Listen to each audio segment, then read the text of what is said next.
Everybody, little update. Lots of things I've done lately. I got most of the paint off of it. I still need to maybe 70% there. I decided I'm not going to cut this out. I really want to because you can see it's such in great shape, the Jeep stamping. And this one is just, you see the pitting, it's just everywhere. So when I paint this, the paint is unfortunately going to be pitted. It's going to have that like divots, you know what I mean? But what can I say? You know what I mean? Maybe down the road when I'm done fixing everything, fixing these bad panels, that bad panel, the rockers, and the rust in the front up here and stuff like that. Then I'll worry about the tailgate. But I've just been thinking on it the last 4 days, pretty hard, and I'm like,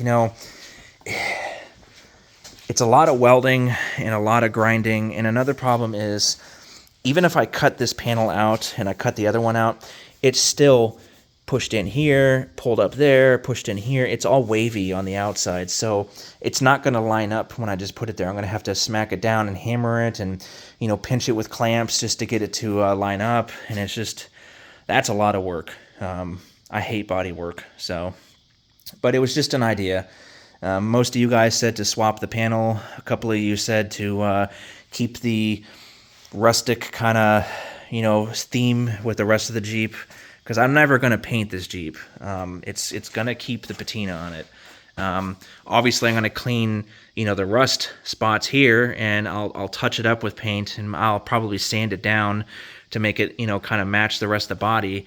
I have to fix these panels. And if you're wondering, the reason why there's a hole right here is because when I added that extra cross member in there, I never really planned to originally doing that. The bed was already bolted in. I got lazy. I didn't want to unbolt the entire bed. I would have to lift it up just to get that cross member in there. So I just cut a hole in that and just shoved it through. So I still have the panel somewhere, the piece, wherever it is. And I'll just weld it back on, whatever. That's me being lazy. And for tires, I just got brand new tires. I got Goodyear Wrangler radial tires, 235, 75, 15. I believe that's like 29 inches. Factory options were 225, 75, 15, and I believe you could get 31s.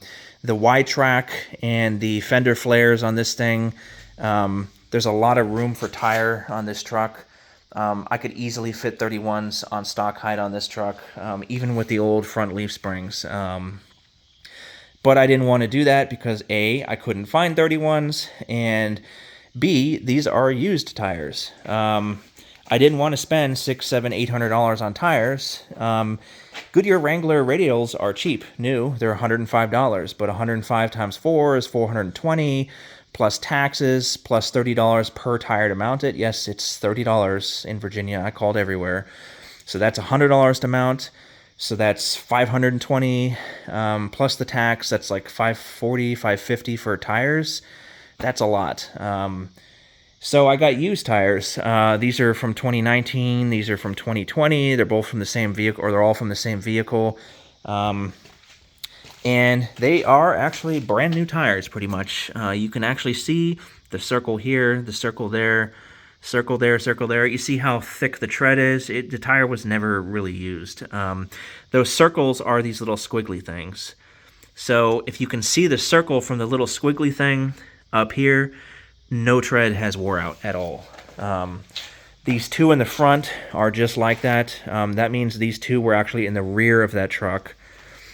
And these tires right here in the rear were in the front because they don't have those circles, and there is some slight cupping and some slight wear on it. Not a big deal. Because these are in the rear of my vehicle, you can see the tread is really thick on these things. My fingernail is going all the way inside of that. So I don't have a tread depth gauge, but based on that, I can guarantee you these things are right on whatever factory is for these things. So they just were never used. So anyway, I'm guessing somebody had these on their car sat. They decided to get new tires, and they probably got a decent amount for turning these in. So because they're basically brand new. So anyway, I got them for 250 bucks. So if you do the math, and that's no taxes, that's with mounting and balancing. So I didn't drive the truck there. I took them off, you know what I mean? Drove up to Maryland to get them.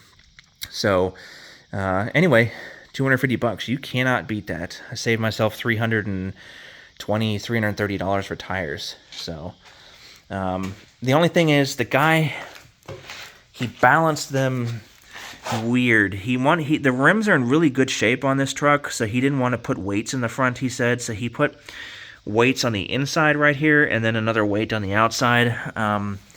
But the way he did it was he kept the weights that were on this truck on the other side of the tire on. He didn't take them off. I told him, the tires are 24 years old, and why are you keeping the old weights on? Take the weights off, then check your machine, then put the new weights on, and then you got to check it again to make sure it's 0 and 0. It doesn't need any ounces, on the tire anymore. I know what I'm doing. Some African guy, whatever. So these tires have the old weights and the new weights.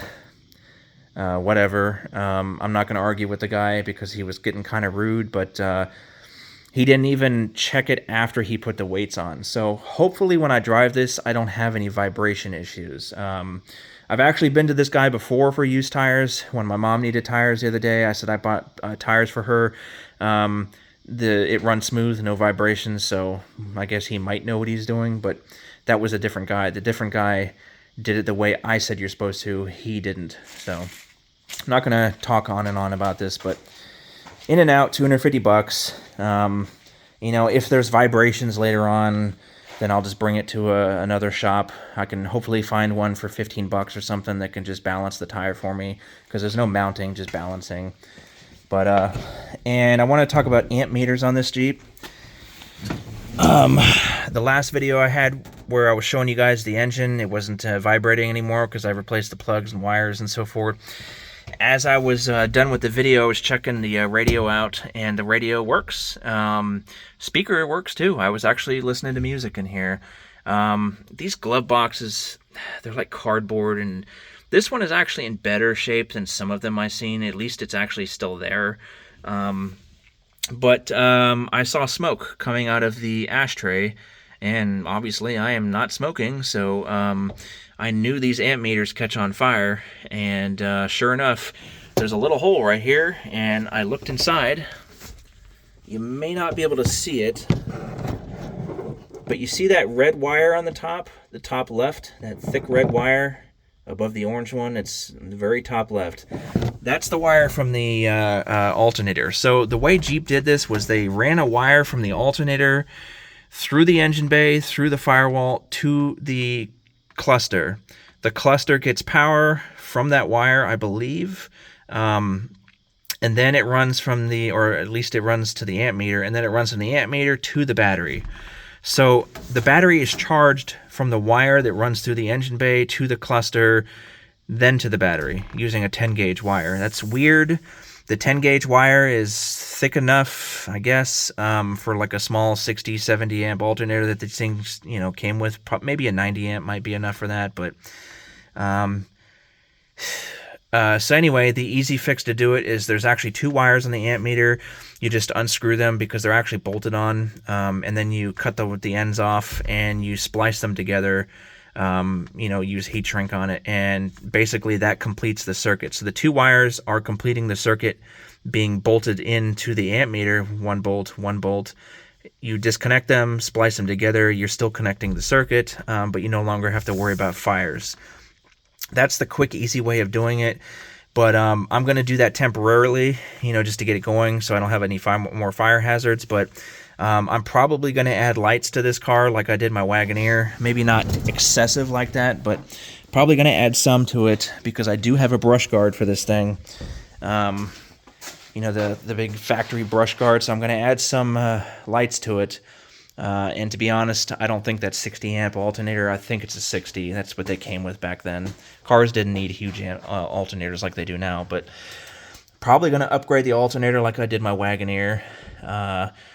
And the problem with that is that 10 gauge wire is not enough for a large alternator. So, and to be honest, it should be running from the alternator to the battery, or from the alternator to a fusible link, or to a fuse or a circuit breaker, then to the battery. It shouldn't be running from the alternator all the way over here into the firewall, and then from the cluster back around to the battery. It's a stupid way of doing things. So Jeep changed that in, I think, 1988. But anyway, one last little thing I want to talk about is, have you guys ever had an animal die in your shop?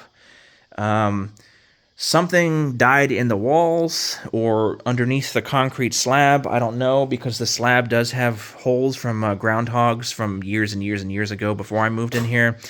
I did fix some of the undermining, because the slab over here on this side was actually undermined by about a foot. So right where that black container is, the slab was just in the air. I did fill it in with dirt and then put concrete bricks to hold it back. But I never did fill in the holes over here. I probably should have. So something either got under there, and I'm smelling it from the drain, because there is a drain on the floor, but the drain doesn't have a pipe that goes out the back. It just goes into the mud.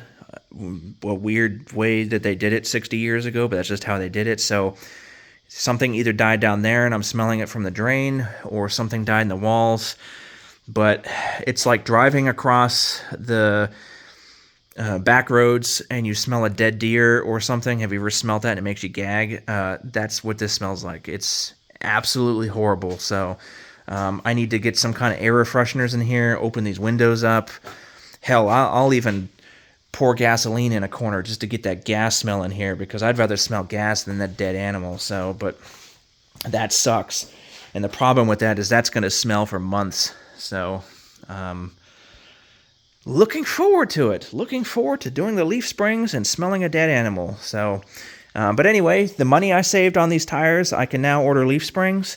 And as I mentioned in a prior video, the leaf springs are not made for the rear on this truck. I have to get them custom made, so it'll take 4 to 5 months. But my friend actually showed me that I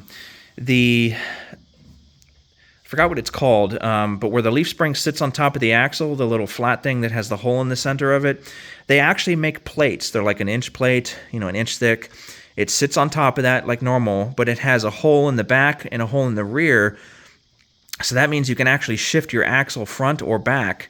And in doing that, that means that the leaf spring that is 3/4 of an inch front or back, I forgot where the pin is, I can buy that for the later model, for the short bed truck, and that will work and it won't shift my axle. So that's exactly what I'm going to do, so I don't have to wait 4 months. I'm really glad he showed me that, but I will get into that when I start doing the leaf springs. You guys will see what I'm talking about. So for now, thanks for watching, everybody.